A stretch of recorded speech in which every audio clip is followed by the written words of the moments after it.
Muy buenas, chicos. Vamos a empezar la unidad 11, que se denomina la ecosfera, que va sobre los ecosistemas, el funcionamiento y los componentes. Entonces, lo primero que vamos a hacer en este tema es definir dentro del punto 1 qué es un ecosistema. Un ecosistema es un conjunto de seres vivos que habitan en un determinado lugar. Y además de estos seres vivos, también forma parte del ecosistema las relaciones que se establecen entre ellos y su interacción con el medio físico que los rodea. O sea que todo este conjunto sería el ecosistema. Los seres vivos que habitan en un lugar, las relaciones entre estos seres vivos y las relaciones con el medio que los rodea. El conjunto de todos los ecosistemas del planeta puede considerarse como un ecosistema a nivel global, a nivel mundial. Y este se denomina ecosfera. La ecosfera sería el conjunto global de todos los ecosistemas. Aquí tenemos ejemplos de ecosistemas, porque se puede considerar ecosistema muchas cosas. Por ejemplo, una selva o un bosque extenso pueden ser considerados ecosistemas. Pero el claro de un bosque también es un ecosistema más pequeño que está dentro de otro más grande, que sería el ecosistema bosque. Pero claro, en este claro del bosque viven unos seres peculiares entre los que se establecen relaciones. Pero no solamente eso, sino por ejemplo el trozo de madera que está descomponiéndose, en el que como veis aquí hay hongos y hay otros seres vivos, también sería un microecosistema. O sea que hay muchos ecosistemas que podemos considerar, ¿vale? Eso es para que lo tengáis en cuenta. Vamos a analizar los componentes de un ecosistema.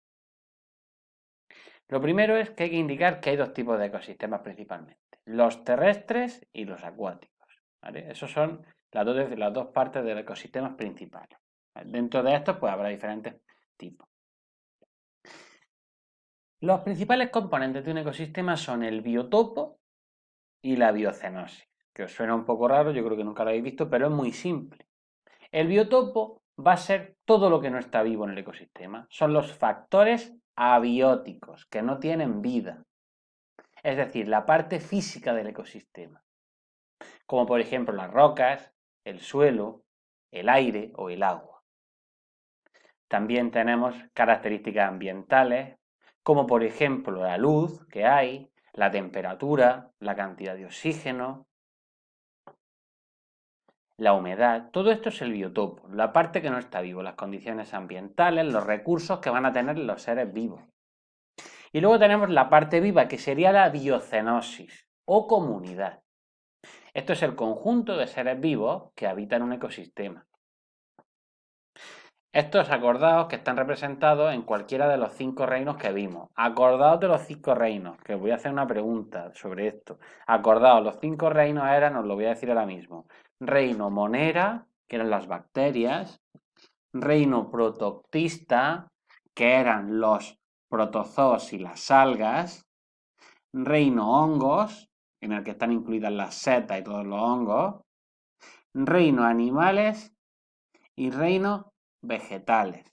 Aunque no sea de este tema, os voy a poner una pregunta sobre esto, así que recordadlo. Bueno, continuamos. Los individuos de una población o de los individuos de una misma especie que habita en un ecosistema forman una población. O sea que población sería individuos de la misma especie que habitan un ecosistema.